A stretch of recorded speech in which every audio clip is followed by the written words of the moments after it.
Salut à tous, vous êtes bien sur le podcast de l'Onironaute. Aujourd'hui, on va parler scénario, écriture, scriptitude. Dans quelle mesure, dans nos pratiques exploratoires de type auto-hypnose ou autre, dans quelle mesure on peut planifier un petit peu les choses avant, se fixer des objectifs. On peut avoir par exemple la volonté de vivre certaines choses avant de les vivre. En état d'auto-hypnose, en état de conscience modifiée. Et donc, il y a une partie qui est tout à fait explorable de l'aventure, une partie de l'aventure qui consiste à anticiper un peu les choses et à se dire que on va s'orienter plutôt sur une expérience histoire. Quelque chose qui va un petit peu ressembler à une histoire, ou en tout cas dans l'expérience qu'on se prépare à vivre, on peut par exemple planifier d'avoir des difficultés, de rencontrer des difficultés. En fait, ça peut paraître un peu contre-intuitif, un peu paradoxal de s'apprêter à vivre une expérience d'auto-hypnose où on va rencontrer des difficultés, parce que a priori, on aurait plutôt envie de vivre des choses agréables. Mais au final, ça peut être très très bon de se prévoir des obstacles, des choses difficiles, pas forcément des choses de grande souffrance ou quoi, mais des choses qui peuvent être un petit peu difficiles, un petit peu ardues. À faire dans l'aventure qu'on se prépare à vivre. Donc, à quoi ça ressemble de penser le scénario à l'avance ? Tout simplement, alors de base, sans partir justement dans un véritable script narratif écrit au détail près de tout ce qui va se passer avant, parce que ça, même moi je le fais pas, que ça fait 5 ans que je fais des expériences oniriques, 6 ans. Je suis pas encore allé aussi loin dans la démarche de tout écrire à l'avance. Mais déjà, de base, le simple fait au préalable de se mettre des fusibles, de se dire que si on n'arrive pas à faire ce qu'on veut faire, c'est pas grave, et d'avoir l'intention de faire certaines choses, c'est déjà un début d'anticipation créative. C'est un début de scénario, c'est un début, c'est comme une esquisse, une ébauche, un prémisse de quelque chose. On se dit, par exemple, et ça reste qu'un exemple, par exemple, avant une expérience onirique, en auto-hypnose, on peut se dire qu'on a envie que ça se passe dans un désert, par exemple. On sait que de toute façon, il y aura un peu des dunes, il y aura cette ambiance-là, et déjà, le fait de choisir un lieu à l'avance, ça peut être un début de scénario. C'est pas une nécessité en soi, Là, j'en parle aujourd'hui dans ce podcast pour vous montrer que c'est une possibilité. C'est pas du tout une obligation. La pratique des expériences oniriques, c'est vraiment quelque chose qui doit rester ludique, amusant et surprenant. Donc il y a une part de surprise qu'il faut pas laisser de côté, surtout quand on débute. Dans les premières expériences qu'on peut faire, ne vous prenez pas la tête avec l'écriture ou l'anticipation de quoi que ce soit à l'avance. Mais si vous avez un petit peu de bouteille et que vous avez fait déjà vos premières armes, eh bien, je vous recommande d'essayer de réfléchir à des choses en amont, des choses de l'ordre du scénario. Donc ça peut être effectivement choisir un lieu à l'avance. Peut-être que vous pouvez choisir à l'avance aussi les personnes que vous allez rencontrer. Ça peut être bien, surtout si vous avez un problème à régler avec ces personnes, ou avec vous-même, mais vis-à-vis de ces personnes. Donc les personnes, et puis les problèmes que vous allez rencontrer. C'est-à-dire, Choisissez pas un problème trop gros, trop insurmontable, mais quelque chose qui peut être réel et qui va vous renforcer la prégnance de l'expérience. Ça va, croyez-moi, vous apporter beaucoup de réalisme. Je m'explique.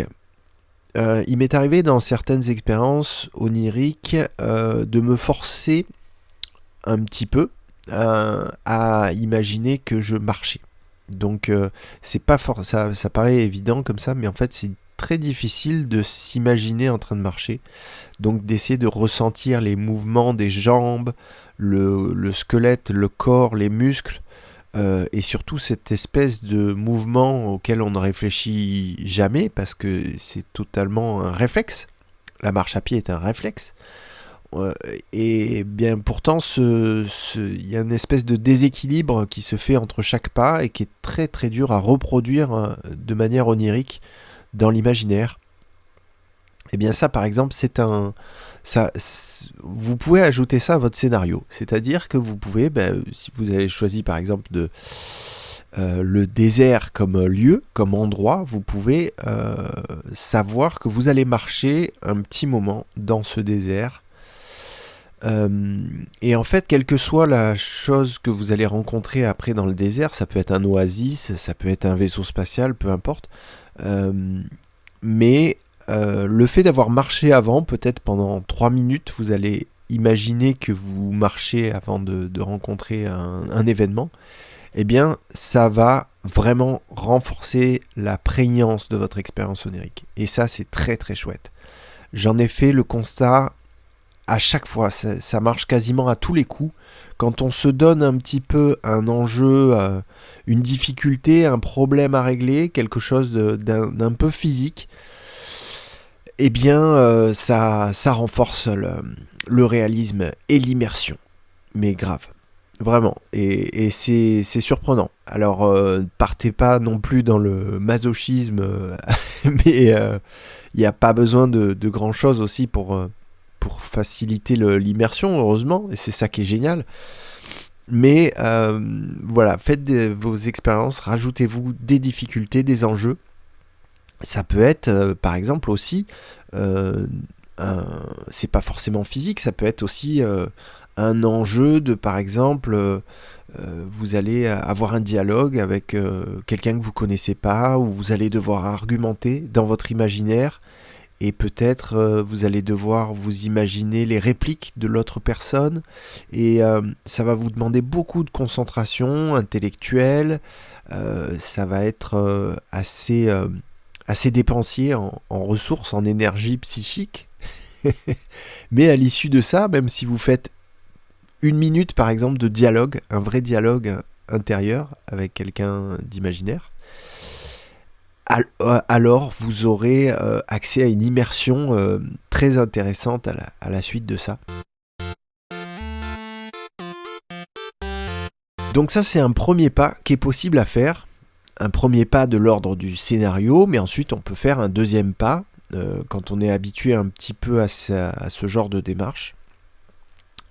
Et pourquoi pas anticiper une histoire et se dire qu'on va faire, par exemple, pour reprendre l'exemple de tout à l'heure, on se dit qu'on va marcher pendant un petit moment dans un désert et qu'on va tomber sur une grotte, qu'on va rentrer dedans et que là on va rencontrer un vieux sage qui va nous dire qu'il y a quelque chose à trouver au sommet d'une montagne qui n'est pas là du tout, donc on va s'imaginer qu'on ressort de la grotte et que on a un moyen de transport quelconque en montgolfière, je sais pas, c'est chouette une montgolfière pour aller non, pas la montgolfière parce que du coup on va arriver trop facilement au sommet de la montagne. Non, on va partir à cheval, tiens, voilà, ou en chameau. D'abord en chameau pour sortir du désert, puis après on va prendre d'autres moyens de transport. Bon, ça c'est un petit peu là, on a l'embarras du choix. Mais après on va arriver au pied d'une montagne. On sait que on va avoir une partie de notre expérience onirique où on va devoir gravir la montagne avec toutes les difficultés que ça comporte. Et ne vous faites pas des raccourcis parce que ça va juste raccourcir votre expérience et donc par définition vous allez les raccourcis ne sont pas du tout intéressants dans les expériences oniriques, c'est un petit peu le contraire qu'on cherche. On cherche à faire des détours, on cherche parfois à se rendre un petit peu les choses un petit peu plus difficiles pour se rapprocher de la réalité, parce que vous êtes d'accord que le monde imaginaire, il est quand même plus fluide, plus léger et plus facile que le monde physique, le monde réel, la réalité réelle. Je pense que si c'est pas le cas, vous avez peut-être des petits problèmes psychologiques. Bon, bref, donc dans notre réalité désirée, on va se mettre des enjeux comme dans notre exemple, c'est par exemple trouver un trésor ou trouver quelque chose de secret. Ça peut être un enjeu de type un peu plus relationnel, humain, je sais pas, un dialogue, quelque chose à savoir, une réconciliation à obtenir, je sais pas, ça peut être un enjeu de ce type, ou alors ça peut être un enjeu, je sais pas, sauver le monde, sauver quelqu'un dans un château fort en flammes, ce que vous voulez, mais un enjeu que vous aurez fait le choix de définir en amont. Et en amont, alors c'est quoi en amont, justement c'est la dernière chose que je voulais aborder avec vous sur cette thématique du scénario d'expérience onirique, du scénario de vos auto-hypnoses fictionnelles. Eh bien, en amont, ça peut être en état de conscience modifiée, en auto-hypnose, justement. Je pense que c'est peut-être préférable, mais je j'ai pas d'avis là-dessus, mais j'aurais tendance à plutôt faire comme ça, moi, de mon côté, c'est-à-dire à écrire le scénario ou à faire les petits choix en amont au sujet de l'histoire que j'ai envie de vivre dans une espèce de salle de préparation. Donc c'est une salle qui est imaginaire, c'est-à-dire qu'on est dans la vie réelle, on se met en état d'auto-hypnose et puis là on va s'imaginer dans une salle un petit peu neutre, une salle de préparation où l'aventure n'a pas encore commencé. Donc là on peut être encore nous-mêmes, on peut imaginer on peut s'imaginer soi-même ou autre, hein, ou en tout cas pas partir dans un imaginaire tout foufou, sur des choses simples justement pour renforcer le réalisme. Et on peut aussi par exemple tout à fait se faire des inductions hypnotiques à l'intérieur de cette salle imaginaire. Vous voyez ce que je veux dire ? Ça fait un petit peu Inception dans le délire, mais c'est très efficace en matière d'état de conscience modifié et effectivement refaire une induction en état dans l'imaginaire alors qu'on vient d'en faire une. On vient de quitter un petit peu la réalité et puis on est dans un monde imaginaire où on requitte un nouveau palier de réalité. Dans cette salle d'improvisation, justement, il est tout indiqué de choisir un petit peu ce qu'on a envie de faire. Enfin, ça peut être bien, voilà, dans la démarche scénario, de bosser là-dessus à ce moment-là, dans cette salle de préparation. Alors, ça peut rajouter des difficultés parce que quand on imagine un scénario, quand on imagine des choses qu'on a envie de vivre, en amont, avant de les vivre, on a tendance à commencer un peu à les vivre, déjà. Et donc ça peut être un petit peu casse-gueule. Donc, je dirais que c'est peut-être préférable, en fait, je me contredis, allons-y, gaiement.